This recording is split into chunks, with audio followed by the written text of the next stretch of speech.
Welcome back to another episode of Business Cannabis, live from Cannabis Europa at the incredible Barbican Centre in central London. I'm SKV, Shahbaaz Kara-Virani, your host, and here with me we have one of my dear friends and one of the foremost credible leaders as it relates to money in, money out in this industry, and I'm really excited to talk with you today. Helene, how are you? I would love more money out, but yeah, I've done some money in. Excited to be here. This is my first Cannabis Europa, and I started learning about the international markets last year. I went to ICBC Berlin and have been to Thailand for a wedding and then made it business related and visited some of the initial growers out there. So it's interesting to see a snapshot of what's happening internationally, but I've been investing in the cannabis industry since 2018, primarily in the US market. So yeah, lots of learning. Wonderful. Well, let's jump right into it. So first and foremost, how does one become an investor? I think a lot of people want to understand, and what does that look like on a day-to-day basis? Becoming an investor and then becoming a cannabis investor are two different things. But I grew up in San Francisco, where medical cannabis was first legalized around the world. And I grew up in cannabis culture and status-breaking culture. I'm a D1 athlete. I played volleyball in college. Let's go. What position? The only one that they would allow a short person to play. Libero? Yeah. Nice. That's a tough libero. position. Yeah. You got to be super fast. And so health and wellness is super important to me. I am not a huge fan of the healthcare system in the United States. And so trying to find different options for how people can take care of their body proactively has been an important thing for me. I've known you for a couple of years and I didn't realize you were a D1 athlete. We're going to have a lot to talk about as it relates to cannabis and sports and the future of that. So that's wonderful. So you continued your journey through you're obviously, you've had some illicit market ties, you saw the medical market roll up, you're kind of this, melting pot of culture and business in the cannabis industry. You're this great epitome of what the professionalization of where the cannabis industry is going. And obviously you're doing big things. Talk to us a little bit about some of the work that you've done in the US, and then we'll get to the international snapshot. Yeah, so before I jumped into the cannabis industry, I was specifically working in enterprise tech. For a voice AI company, before AI became very consumer friendly. Yeah, and cool, and the buzzword. Yeah, and I got started working for a small family office that made investments in Y Combinator's first fleet of cannabis companies. This is 2016, 2017. And that was Meadow, Confident Cannabis, so my specialty in the industry has always been cannabis software. Yeah. But in 2019, I started doing a bit of consulting and just to learn more about the various elements of the supply chain, and worked with brands like Cann on multi-state expansion strategy. Nice. And have worked on launching Houseplant, which is Seth Rogen's brand in California. And so I have about 12 cannabis companies in my portfolio, and we've also invested outside of the industry as a way to diversify, given just like the growing pains of the industry. Like there just weren't a ton of venture backable deals in the last 12 months. No, of course. Not a frothy market anymore. Yeah, but I think that cannabis in the US is a catalyst for different wellness trends that are happening. We've seen the emergence of like psychedelic medicine, and then there's also, sexual wellness and different ways to solve for acute depression. So I think that we're still in the very early stages of the industry, and working in regulated markets is you have to have a level of risk tolerance, but also an understanding of how to play a timeline. And that's really hard to predict sometimes. Yeah. So you really have to love this industry. And I think it's really obvious to believe, maybe for some new people who've never looked at the sector and that are skeptical and didn't grow up in weed culture, are very skeptical, but it's a $100 billion plus illicit market globally. Yeah. And in the US, it's, with hemp D9 plus regulated THC, regulated THC in the US was a $35 billion market last year, and hemp D9 alone, which is a separate gray market. I don't even know what the hell to call it. It's like not hemp farm bill, it's not regulated THC. It was apparently 28 billion last year. I believe it. I mean, you look at how companies like Breeze, Aaron and his team are crushing it right now. You know, Flyers Cocktails out of New York. I mean, that market's big right now. Yeah. It's blowing up. And this is just adult use cannabis products. We're not even talking about medical grade products like Epidiolex that did $800 million in sales last year. Wow. It's literally CBD in a fucking vial. Wow. I'm happy that we have Helene on here because I've been wanting to swear on this podcast for a while and I haven't been able to. So thank you for that. I'll probably drop a couple F-bombs towards the end as well. So that's, I mean, let's back up for a second. So the cannabis industry is extremely factioned. We just went through that. So you have the medical market, right, in the States. Then you have this legal market. Then you have this illicit market. And then you have the hemp market. Can you just describe what the hemp market is for those individuals that don't know? Yeah, so regulated THC in the US is any product that is over 0.3% THC. Mm-hmm. And hemp derived Delta-9 is essentially also THC, but you can, I forget the formulation example, but like you can basically replicate cannabis derived D9 through a hemp process. Yeah. So technically it is in a gray area. And let's use New York, for example, where you live. I've heard it's about 5,000 convenience stores, or maybe 15,000. Probably more.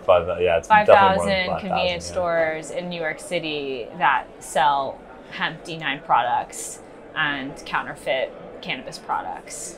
And there's just not enough regulators to police it. Yeah. And so that's one sector. And then a really big growing sector for hemp D9 is actually in beverages. Mm-hmm. Where in states like Minnesota and Texas, where there is some form of medical cannabis, but not adult use cannabis, they're actually selling them on shelves with liquor, next to seltzers and beers, in wine and spirits, I think. Total Wine and Spirits. Total Wine and Spirits, which is a big liquor distributor in the US, is a huge proponent of hemp D9. Yeah. And the numbers are, I don't know what the total size of the market is this year, but in states like Minnesota last year, hemp D9 beverages were taking 5% market share. Now it's upwards of 10%. And I know major grocery stores like Publix are akin to that.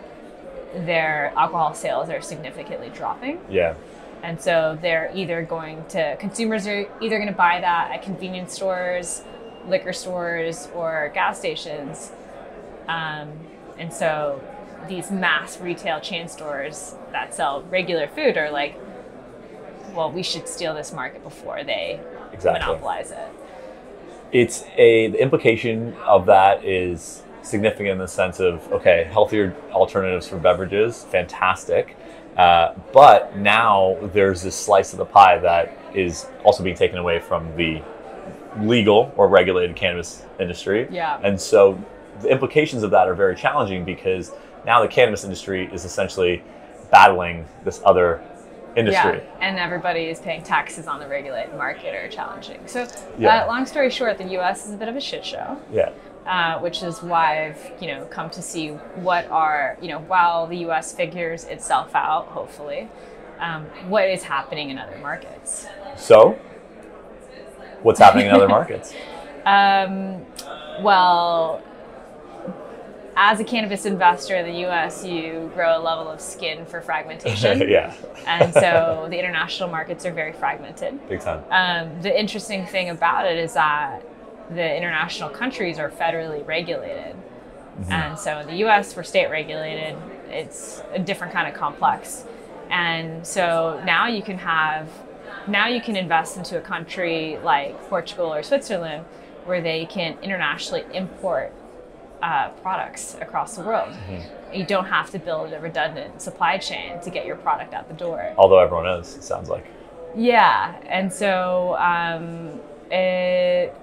as a new investor into the sector, if you're looking at the global markets, it takes a lot of studying and note taking. There's not a database where you can find the import-export laws on a holistic level. Nailed it. So there's definitely a need for a B2B wholesale marketplace Yeah. Internationally, and we're investors in Leaf Trade. Nice. And yeah, I think Germany is one of the most interesting markets from a medical standpoint, because we use the term medical to legalize pot, but we don't use it in the right way in terms of medical grade pharmaceutical developed consumption. Mm-hmm. Mm-hmm. So so Germany's obviously been a hot button. You know, they're obviously first movers in a lot of different ways. They're also changing rules a lot, it sounds like. So as an investor, how do you look at, you know, a market that's burgeoning, that's emerging, that seems to have some sort of regulatory framework and some sort of appetite? How do you gauge opportunities in that market, but also how do you evaluate risk? Yeah, I mean, I think total addressable market is a huge thing, and that's the easy way to look at it is population, right? Germany is 70 million-ish people. California is 40. You add that with Florida, that's 70. Yeah. It's 2 states in the U.S. And 250,000 something patients have been registered as medical patients in Germany. So it's like, how big can this market be? And I think it is all about like supply and demand. You know, how many licenses are they going to give for people who win like pilot projects in Germany? Because you could still have a super valuable company that like owns 40% of the market or 30% of the market and can do like upwards of $100 million in revenue. But if you start to distribute way too many licenses, like states like Oklahoma, then you're just getting a shit market. Yeah. So I think you go back down to like economics of how to make a flourishing market for businesses, and that also help patients get care that they need. How so when you find these opportunities, let's hypothetically say, okay, you say, hey, Germany's this market, or Portugal's this market, or Thailand's this market, and we were talking a little bit about that. And when you're being pitched to by some of these organizations, right? You put your flag in the ground, you say, hey, I want to be here, I'm looking at opportunities, you're actively investing, and you're being pitched. What are the best companies, you know, how do the best companies approach you, and what are some of those characteristics in terms of some of those organizations that successfully end up, you know, pitching you and, you know, garnering some of your investment? Yeah, I mean, I think about founder product market fit a lot. Like, does this founder have the experience to build this business, or are they just an opportunistic entrepreneur? How do you? I need to drill into that. That's amazing. Yeah, because everyone thinks that they have the experience. How do you decipher? Yeah, I what's a good example? So I'll use Wonder. So we're investors in Wonder, which is a hemp D9 beverage in the US. Killing it. And Alexi was the VP product at Zynga. Yeah. And building a beverage company. Yeah. So not great product market fit from a background perspective, but from a product development perspective, his job was to develop games for non-gamers. And in marketing cannabis beverages, it's converting non-alcohol drinkers or alcohol drinkers to cannabis drinkers. And so it's kind of taking that playbook. And so they developed at Zynga Words with Friends, Game of Thrones on Facebook, like Marketplace back in the day. And his product ability to pivot and refine based on like what the retailers want to sell, what the consumers want, really like matched his ability to like execute. So I like product people a lot. I think a CEO has to be a really good salesperson because it's expensive to hire a VP of sales. Yeah. And they have to know how to raise money in this industry. Like cap table strength is super important. If you need to raise more money and get like a bridge note out, you need to have investors on the table who can extend you a lifeline without you going through a new, 9 to 12 month process to get net new investors. Yeah.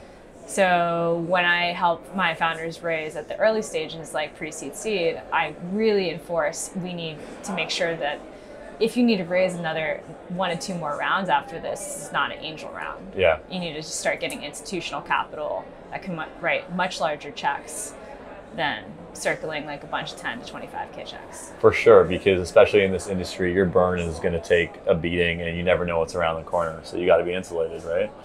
Yeah. So if you're a growth stage company, building towards profitability is what everybody is doing at the moment. Needs to do. So. I had dinner with Alexi in Miami, and I would echo the same sentiment. He blew me away with his ability to drive those transferable skills. Yeah. And so that's a wonderful, no pun intended. Yeah, and sometimes wonderful example. Yeah, sometimes you really can't gauge the perseverance of a founder until they're at war. And you know, when a company is going through a downturn, they can pivot and then recapitalize the business. You're like, damn, that's a good founder. Like, yeah. So, okay, well, I know we're coming up to time here, but I got to ask the question. So how do you don't know the strength of the founder or the ability to you know, how they handle crisis. So how do you almost get them? How do you simulate that early on just to make sure you're protecting your investment as well? Or is there a circumstance where you're doing that, or is it just kind of a wait and see? Yeah, I mean, as an investor, you can diligence a company in 2 weeks or 2 years. And it depends on the pressures of how fast the deal needs to get done and, like, you know, demand for the deal. So it's a really hard question to ask. Yeah. But I personally love to chat with, like, a chief of staff. I've done diligence on ex-girlfriends and boyfriends. And I think it's a relationship thing. If I look at my earliest deals, I have 20 deals in my holistic portfolio across my fund and my SPVs. If I look at the one deal that I had a loss on, which we recycled 15 cents back from the dollar we invested, I just didn't really, like, me and the founder just didn't vibe that well. And so I'm also going off of, like, what is our working relationship and what is the coachability of a founder? Love that. But also knowing, like, what are the limits of where I see this founder taking the company, and asking them, do you want to run this to the end, or are you taking it to a certain stage? So the clearer we can get on strengths and weaknesses, then we can at least set everybody up for success by having them do what they're best at, and then hiring around them for other skill sets that they're just not, it's not their bread and butter.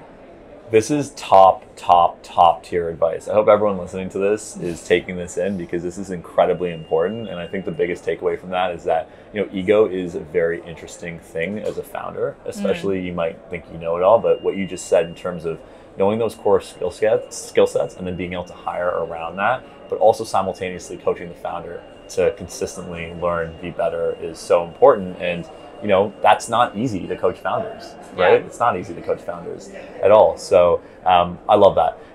We'll end with, you know, what are a couple big bets over the next couple of years in European and global cannabis, excluding our North American market for a second here? Yeah, I mean, I think with rescheduling kind of on the horizon, TBD on when, I'm not going to make that bet. Rescheduling. Yeah, I think this is an amazing private equity market. It's a hard venture capital market, in my opinion. There's a lot of existing operators that could use big corporate, like either big tobacco, big pharma, big alcohol, and just, like, run them like bigger machines. Yeah. Because there's demand from the consumer side. So there's a lot of big tobacco players circling the industry now. And we are still at least a decade away from medical grade products in the industry, but I know it's happening soon. You know, Johnson & Johnson came out with Spravato, with ketamine. And that's right. I forget what they're doing. I think upwards of like $300 million in sales.